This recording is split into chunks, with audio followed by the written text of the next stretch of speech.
we're going to spend the next 45 minutes or so talking about the Liverpool City region, science and innovation, exploring some of the really exciting developments already in train, thinking about the ecosystem that supports such opportunities, and a discussion about some really, really exciting, innovative opportunities to do that. And I'm really pleased to have an exceptional panel. The two chief executives who will keep me in order, Katherine Fairclough, Chief Executive of the Combined Authority, and Tony, who you've just heard from, Chief Executive of the City Council. I need to warn you, Tony and I have known each other a very, very long time, so there may be cheap jibes involved at some point in the next 45 minutes. We'll see how we do. I'm then really, really pleased to welcome Professor Janet Hemingway Cbe. She's the founding director of the Infection Innovation Consortium, ICON, I believe, and professor at the School of Tropical Medicine at the University of Liverpool. When I was a student, the tropical medicine area was the place that you looked through the windows and then thought probably best to go back to the politics department. Dr. Paul Myers, he's co-founder of Farm Urban, a vertical farming initiative here in Liverpool. I'm keen to hear more about that. And we've got a name missing there. And Andrew Bird, Andrew Rose, who is Assistant Director of Innovation at Liverpool University Hospitals Trust, who's going to talk a little bit about the really exciting expansion project that there is going on as part of the Knowledge Quarter. But I'm going to begin with you, Katherine. I'd be really keen for you to say a little bit about what are the opportunities in the city region and why is it becoming such an exciting and interesting place for investors, particularly in science and innovation. Oh, thanks, Nick, and such a tremendous panel, and really, really good to be here this morning to share it with you all. I think some of the things that really set us apart, I mean, there is our strong history. I mean, Janet here representing the School of Tropical Medicine, as you described, hundreds of years of experience, really, and really harking back to the history of the city region as a significant maritime port. There's a real strong sense of partnership. You find all of the agencies working well together already. There are those tremendous sites that Tony demonstrated which are already up and running, and that strong focus on innovation and the heartland of innovation, but actually stretching out then across the boroughs, across the city region as a whole, and also really fantastic new opportunities for development and investment. So I think when you look at all of those things brought together, you think this is a place ripe for investment. And then if you look more broadly than that about the opportunities for growth across the city region as a whole, you can see this is a really good place to do business. And also the opportunities through Liverpool City Region's free port sites. So, it's a combination of all of those factors, in my view, that bring together incredible potential. And those distinctive capabilities around infection control, materials chemistry, and AI solutions, I think are really putting us on the map nationally and internationally. And our emerging strengths in net zero shouldn't go overlooked. I think what really helps the city region, and we touched on it earlier, and it is something around that sort of coherent, I think you described it in your introduction this morning, Nick, that coherent political and officer leadership, which has led us to have some really clear plans and strategies for the future. And I think investors want to know, what is it that you're planning for? What are you already investing in? What kind of infrastructure in this place will really help me to deliver my goals? And I think that the fact that we have the innovation prospectus and investment prospectus across the city region now really put us in that place where you can see whether your investment ambition chimes with ours. And I think that there's nothing more refreshing when you come to a place where you can do that. But it's not just about ambition, is it? It's about ability to deliver. And I think some of the examples we saw earlier, and if I ask my colleagues from Halton Council, they would also describe some of the opportunities at SciTech at Daresbury and out in St Helens in terms of Glass Futures. So there's a wide range of opportunity, and I think that is really, really healthy for investors to understand, and a strong track record of delivery. I think that the sector strengths really set us apart, and we have at Unilever's Global R&D HQ at Port Sunlight, Gates Foundation, Liverpool School of Tropical Medicine have received funding from Gates Foundation, and £1 billion of live projects, many industry-led developments and investments which are really unlocking the market opportunities. 210 million at Hartree National Centre for Digital Innovation over in Halton, HyNet, hydrogen innovation, firing the world's first fuel switching centre at Pilkington Glass, and LCR Connect, City Region Gigabit, capable fibre connections across the City Region, led by the CA, making sure that delivery, gives us that real edge in terms of high-speed internet capability. I think what you find, though, is the human side of us, which is our high levels of collaboration, good partnerships, a willingness to get things done, and our ambition for this place, our pride in the place. Even if we're not all locals, we all have that connection, don't we? And I think we want to really do the best for the region, leave some of the difficulties of the past behind, and I think innovation is our real offer for the future. Thank you, Katherine. A really outstanding strategic opportunity. Let's take it down to some detail. I guess if there are hot investments at the moment in the world of property, it's either industrial boxes or life sciences. Life sciences continues to be a real focus of opportunity for government policy as well. So, Tony, you said a little bit about the Knowledge Quarter, the emergence of the Spine building. I wonder if you could say something about the role you see that playing in life sciences in the City Region, and what the future ambitions are for the Knowledge Quarter. Thanks, Nick. I mentioned earlier 3 million square feet of development potential in the Knowledge Quarter from that area, from Lime Street Station, Central Station, all the way up to Paddington Village. The opportunity there, the major landholders are the two universities, the council and the NHS. It's a great opportunity, and we're talking about this to work together to align our asset strategies going forwards and take a strategic approach to developing out the whole of the Knowledge Quarter over the next 10 to 20 years, making sure that we build a partnership with funders and developers that is capable of really leveraging that potential and doing it properly, making great places, but making sure we get the right blend of development to create a really sustainable place that will power the city region's economy and make Knowledge Quarter Liverpool a world-leading innovation district. That's the level of the ambition. And when you look at the occupiers that are there, the potential, the assets that are there now, the proximity to the research-intensive University of Liverpool, School of Tropical Medicine, the great role that John Moore University plays in that as well, it's really significant. 91% of University of Liverpool's research in its health and life sciences faculty is classed as world-class or internationally leading. This really is top-notch research going on, and it's applied research working in collaboration with industry. I'm not going to say about School of Tropical Medicine because Janet will cover that in a minute, and she always outdoes me anyway. But great opportunities. But we need to see this as an innovation district, as part of an innovation network across the whole of the City Region. Catherine's mentioned Port Sunlight. We can talk about Glass Futures. We can talk at St Helens. We can talk about Daresbury with the supercomputing capability and the cluster developing around there. We can talk about the cluster around Alderhay Children's Hospital.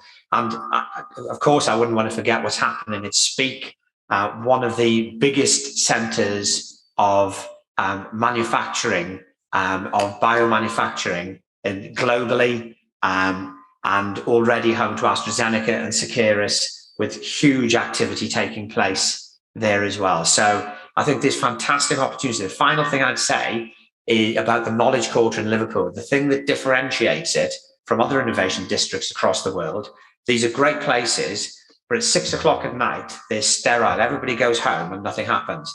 Nobody goes home in Liverpool.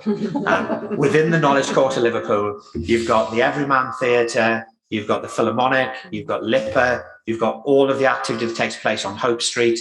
The way we've designed Paddington Village, it creates a natural event space in the middle. And culture is one of the things that sets Liverpool apart. It's not just a really significant sector in the economy itself, but it animates the place and it makes it an attractive place to come and invest and work and live.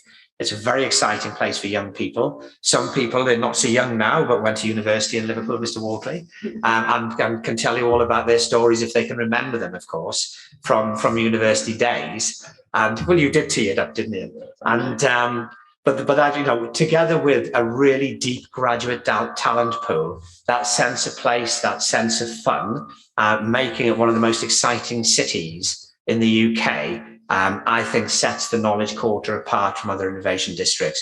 There's a lot of work to do. The partnership is right. We work very close with Knowledge Quarter Liverpool. The input from Bruntwood SciTech into Liverpool Science Parks has really brought some momentum to move things at pace. We're very, very excited about the future. Thanks for that, Tony. I like the idea of sterile buildings, but not a sterile place. It feels like a really significant identifier for the city. I'm going to turn over to some of our panelists now. Can I start with you, Andrew? Tony has just referenced the Knowledge Quarter and also the hospital. What are the opportunities as the hospital trust gets new buildings and expands for it to contribute to life sciences? And what role do you see the trust playing in Liverpool and the wider region? Oh, thank you. Yeah, well, thanks very much for the introduction. I'm actually covering for a colleague, Claire Morgan, who had to cancel at late notice.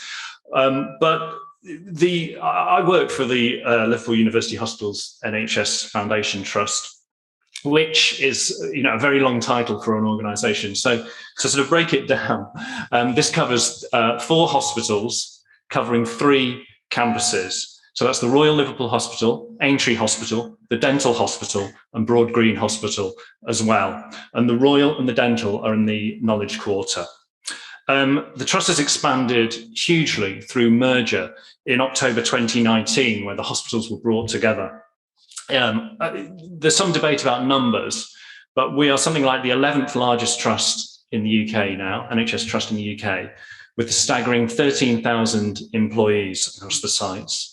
We have an annual turnover of more than £1 billion, and during every year we have more than 1 million patient contacts through emergency care, urgent care, outpatient appointments, and other procedures as well.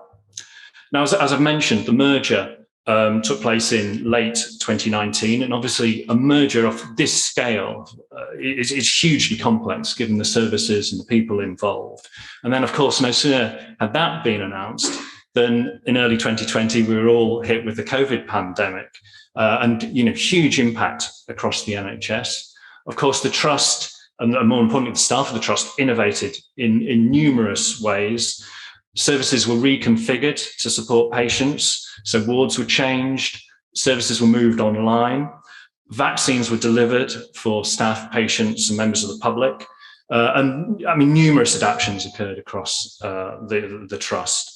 At that time, we also delivered 48 COVID research studies as well. And we're one of the country's top recruiters for many studies, including the Moderna vaccine and the AstraZeneca vaccine as well, in partnership with the School of Tropical Medicine as well. And I think that, we have to kind of look at the opportunities through that lens and through the broader perspectives and priorities of the organisation as well. Now, so at the moment, clearly there's a huge impact, a huge focus of the recovery post-COVID. So there are kind of immediate issues around increasing patient flow through the Luft organisation and other NHS trusts. We need to improve efficiency, and we need to stabilise workforce as well. And there's clearly continual work to ensure that services are safe, effective, and caring across all NHS organisations. But for us, collaboration with local companies, local universities, local government, social care, and other NHS and other organisations is absolutely key to addressing these challenges and unlocking these opportunities.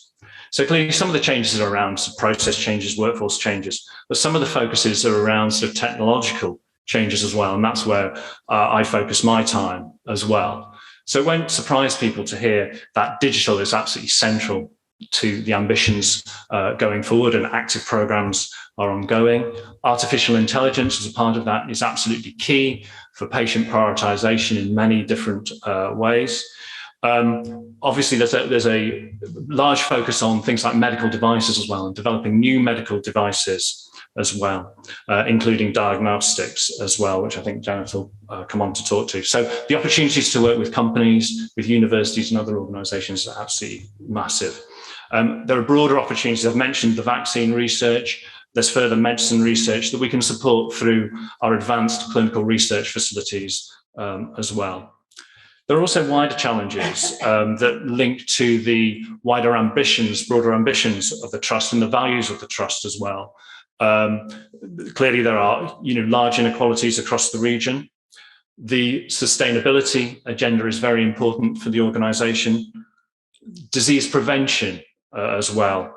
Often the focus of hospitals is on the ultimate treatment, but what more can we do to prevent disease? And there are opportunities for innovation in all of these areas. In addition, we've heard about the new Royal opening at the end of the year, a hugely exciting time with new and advanced facilities being available for patients and for staff. And alongside that, in the fullness of time, there'll be a redevelopment of the Royal site as well. This is a long process, hugely complex, but will open up opportunities for other organisations to move to the sites. So that's it in a nutshell. And if colleagues have any questions, please take them. If you want to switch thank you. For those who know that part of the world, redevelopment of the hospital site will be a major and I think defining act for the city, and one that will require profound partnership from both public and private, and maybe we'll talk a little bit more about those ambitions. I'm now going to turn to, I don't know whether to call you Prof or Janet. Janet Hemingway. Having ICON and the School of Tropical Medicine based in Liverpool, what are the opportunities that affords you? And I guess the audience will be really keen to hear what are the future plans, Janet? Thank you ever so much. So it's 21 years now since I first came to Liverpool, and I was brought in to run the School of Tropical Medicine, which at that time had 160 employees and was turning over 7 million a year. I stepped down from running the school 2.5, nearly 3 years ago. It had 700 employees and it was turning over just under 300 million a year. And I thought I was going to have some fun with science at that point. So what could I do? Staying with the Liverpool School of Tropical Medicine base, it was obvious to me that we had lots of parts of the ecosystem for infection prevention and control. And you must remember this was pre-COVID in the area, but they weren't acting synergistically together. And so I thought maybe I could bring my talents to bear on trying to pull those bits of the ecosystem together in a way that would actually sort of benefit the city, both from inward investment and activity, but also with the health impacts that might come through. And so I pulled together some friends from industry, the Royal University of Liverpool, which is actually a separate organisation, some organisations in Cheshire and Warrington, because again, we're a relatively small geography, so we shouldn't be competing against each other. We should be working together, and suggested we pull together the Infection Prevention and Control Consortium, or Infection Innovation Consortium, ICON. About the same time, the government decided they would put a Strength in Places call out there for any subject area for a place-based consortium. And so, as you heard from Tony, we bid for 18.6 million around 2.5, nearly 3 years ago now. We got that, and the idea was to leverage that up to 120 million over 5 years. We leveraged it up to 200 million over a year. We have more than 300 employees working on that programme at the moment. Tony gave you our 1 year figures at 2.5 billion units of product out to populations and patients. We're now 18 months in and we're over 5 billion units of those. And we haven't yet counted the contribution for the Unilever products that are coming through. So we have a train moving here that is going like crazy. The government love us because we're also getting inward investment. This is all about getting the component parts, working with industry and getting products out there. And so at the moment, we have just shy of 500 companies working with us. They're everything from large multinationals to small SMEs. And that, I think, gives you a great nucleus for infection prevention and control ecosystem. There is nowhere else in the world that can rival what we have here. And so what we need to do is build on that. We're looking at buildings to go and link up with that ecosystem. So I generate the things that fill the buildings. I also help build the buildings. So over the last 5 years, we put 5 buildings up. I don't put a building up until the day I open it. I'm sure I can have it filled to the gunnels. And so we already have plans. If you look at the innovation prospectus for the next phases of development there, and I would invite everybody to look at what we're doing. I should also say that although we're building that around infection prevention and control, there are clearly other areas of health. And if you're looking at chemotherapy, you're looking at mental health. Although ICON itself is not handling those, the very fact that we put the ecosystem together, that we get all of that system working, means that other areas of the health system, other activities, should be able to expand and grow on the side of that. So something really exciting happening, and something I hope you'll all be pleased to see growing as we go through. And a final building, I think, as a last word, is around the capacity development and workforce development. That building, a joint venture between ourselves and the City Council, who put money into that, will be opening in September. And the idea there is that we're bringing the high value jobs into the city, and we want the workforce to be able to fill those jobs as well. So we haven't forgotten about trying to generate that side of the equation. And I think that just about covers my time. Thank you so much. I'm just going to catch my breath. That was utterly sensational, wasn't it? I can see 1 or 2 people around the room immediately getting their pen and notebook out. Janet, you're going to be busy later on, though you sound quite busy already, I have to tell you. Let's turn now to our final panelist, Dr. Paul Myers. We've talked a lot about science, the established institutions. What are the opportunities in delivering something innovative, in delivering vertical farming, and some reflections from you on the entrepreneurial side of science? Yeah. Thanks, Nick. So I was thinking about this question, and it was actually Rachel from the Future Innovation Board who helped me to answer this last night. And I suppose really I want to share a vision with you. Rachel was talking about where she works, which is the spine, and she talked about when you go up to the top of that spine, it's on Brownlow Hill. There's a view of the city. So I'm going to go left field and be a bit Tony Robbins and ask you all to close your eyes for me. If you could do that for me, because we're going to go on this vision. So imagine you walk into the spine, and then you go up in the elevator. You're up at the top of the elevator. You look out over the city, Liverpool city centre. You know, what do you see? What do you feel? So for me, I see or feel a lot of pride. So I'm from Liverpool. I have a lot of pride when I look out at that skyline. I see a lot of innovation, you know, it's there in front of you. There's the Knowledge Quarter, there's the New Royal School of Tropical Medicine, SciTech, all the things that have been discussed last night and so far today. So that's clear, you know, it's evident, it's happening, huge opportunity. I also see capacity. So a lot of capacity in Liverpool. And I also see a lot of concrete. Then what I'd encourage you to do is think about how that looks for you, and then maybe imagine a time lapse. So what does that look like over the next 5, 10, 15, 20 years? How does that cityscape look? I would hope there's still a lot of pride there. I'd hope there's a lot of innovation and more. I'd hope some of that capacity has been filled, and I'd hope a lot of that concrete is gone. So the key thing for me when I envision the future of this city and other cities is a lot of that concrete, because that's kind of fundamentally what I'm passionate about. And I think cities will become more open places, they'll become greener places. And I think the way I see the future, that is a given, that will happen. But I think it's up for grabs on exactly how that happens and what green that is. So, you know, we could put green roofs on top of buildings. You know, nothing wrong with those. They're expensive. They increase a bit of biodiversity. They don't really generate any revenue. They don't provide any jobs, but I'm not opposed to them. You know, we could plant more trees. Again, not opposed to that. Love trees. but there's limitations to what they provide.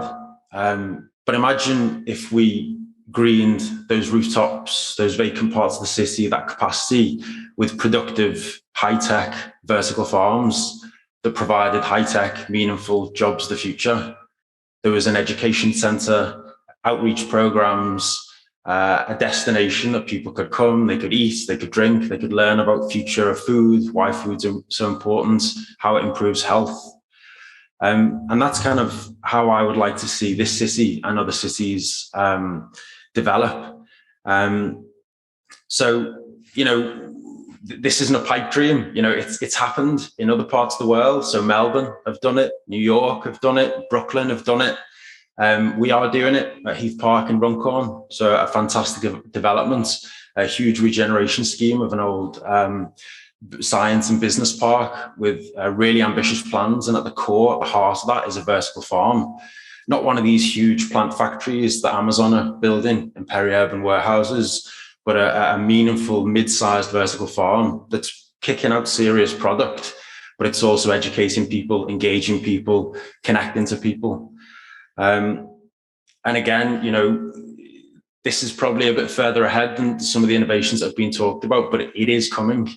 You know, Jeff Bezos has put hundreds of millions of dollars into this space. Google Ventures have backed this space with close to $1 billion. Elon Musk is quoted as saying vertical farms are the new internet. You know, he was involved in the kind of foundations of the internet. So I suppose I'd encourage investors, placemakers, architects, think about how we green our cities and how we can incorporate a particular kind of urban vertical farm and all the benefits that come from that. And I think Liverpool is a perfect place to do it. And I'm excited to explore those opportunities further. Fantastic. I'm really interested in this idea that the greening of the city has to go a little further than digging some tree pits and giving every house a sort of green hat. There's something really interesting about the version of the new productive city and what it looks like. As quotes go, so far, I'm tied between fun with science and vertical farming as the new internet, but we'll see how we do with some questions.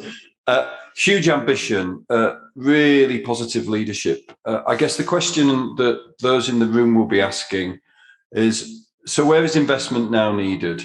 Both in location sense, but also in sector sense. What's needed now to continue to drive that growth? And I wonder, given the challenges at the university, whether, Andrew, you might want to say a bit about where you think the health investment is needed next. Yeah, I mean, I think that, you know, there are kind of, you know, obviously sort of national priorities around health, but and I've talked about kind of efficiency that needs to be brought into processes. But a lot of the challenges that I see are around, you know, working with clinical innovators who really struggle. They have a brilliant idea, but they really struggle to find the funding to actually sort of bring it to reality. So I think kind of many of the challenges really are about, you know, helping the investment community sort of understand, you know, and meet and, you know, start to co-develop some of those solutions as well with the innovators. There has been a lot of development recently around the investment community in the region, and an organisation called Liver Labs has recently been established with their base in the Knowledge Quarter, and they will work with NHS and other innovators to bring some of these health innovations together. So there definitely has been development around that area, but more to do.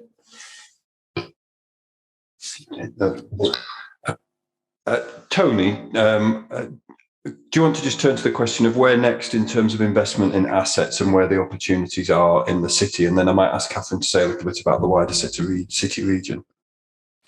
Two things for me. One is continued investment in R&D by government, hugely important. And that's critical for the work that's going on in Liverpool. I think Janet's already demonstrated that invested properly, the leverage and the economic potential that flows from that is absolutely massive. I think the other thing, and I touched on this earlier, is my ambition to create scale in terms of the way we execute the Knowledge Quarter, so that institutional investors can look at building a 10 to 20 year relationship with the city, knowing there's a pipeline of great projects with an occupier base being built. Funding individual projects is fine, but it's actually the scale that will bring the funds to the table that will really transform the city, and not just the city, but its potential to become that economic engine to take things forward. Core cities in the UK underperform the national average, bar Bristol, in terms of productivity, because of deprivation, because of poverty. Connecting people to great jobs is the way that we get out of that, and tackling health inequality at the same time, which holds people back. And I won't go into the detail of that. Being able to do this at scale in the Knowledge Quarter and build supply chains right across the city region, linking in with that network of innovation, will create the 100,000 or so jobs we need to lift our city and city region to where they should be, being net contributors to UK PLC. This is completely doable, but we have to create the scale to attract that level of investment. Yeah, thanks, Nick. I think when I think about the city region as a whole, and obviously that is my brief, it's not just about the city centre of Liverpool. What I see is an opportunity to connect up all of those investment opportunities. So we've heard about Glass Futures in St Helens. There's a number of investment sites in Sefton. We have opportunities in Halton. There are connectivity opportunities as a result of Freeport. Building the innovation ecosystem in a number of sectors, for example, around clean energy, just as we've done around infection control, will really start to strengthen the investment opportunities across the region. We're really pushing government to allow for more devolved funding for R&D, as opposed to it being a national bidding process, because we know what's needed. We all know across the city region what's needed in our place, and being able to bring more quickly those ideas forward, packaged up then with that broader investment, is what will really make the difference. But we need to spread that benefit across the whole of the region, because we can't saturate the city, and we really know that we have investment potential in all of our boroughs, and we also have the workforce and we have the livability. And I think that's what makes it a really strong offer for the region.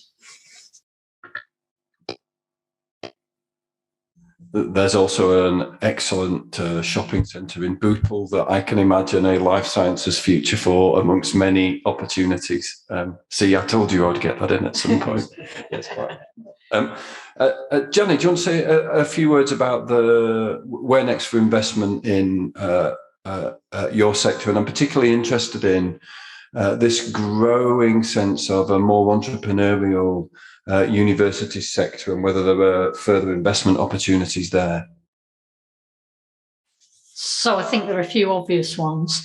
We are wanting to turn what we are doing in some of the labs into a far more efficient sort of pipeline generator, and looking at what we're doing there, putting robotics and 24-hour facilities in, linked with category 3 space where you can handle dangerous pathogens, is clearly one thing that we're already looking at and want to take forward. So that's a relatively small scale investment, but one that would be transformative. If you're looking at clinical trial space, we've expanded that hugely over the last 18 months. But we now have a queue of large companies waiting to come and work with us, and the lack of facilities to be able to do that, including inpatient or in-volunteer facilities, because they're not really patients, would allow us to do that. We already, if you look at the innovation prospectus, have a brownfield site for the next stage of grow on of what we're doing. But I think there is a further grow, which links up with what Tony was talking about there, which is growth space for SMEs who are working with us. So we don't get them just a small scale and then they have to look somewhere outside the city region to go to that next region, to go to that next scale of growth. So I think there's something for everybody, from small scale sort of £500,000 projects that are oven ready to go right now and would be transformative, to £300 or £400 million programmes that we could take forward, all of which are underpinned by a great business case. Thank you, Jenny. Just to close off the investment requirements, I'm interested, Paul, that if you go to any investment conference in real estate at the moment, the buzzwords are ESG, impact investment, green funding.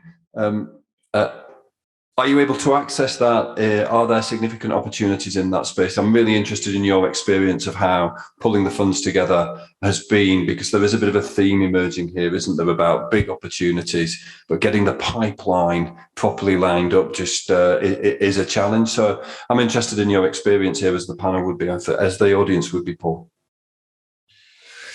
Yeah, so I think timing is probably the key word on that one. So we've been going 7 years. We span out the University of Liverpool as a small social enterprise. So social value and impact is at the heart of what we do.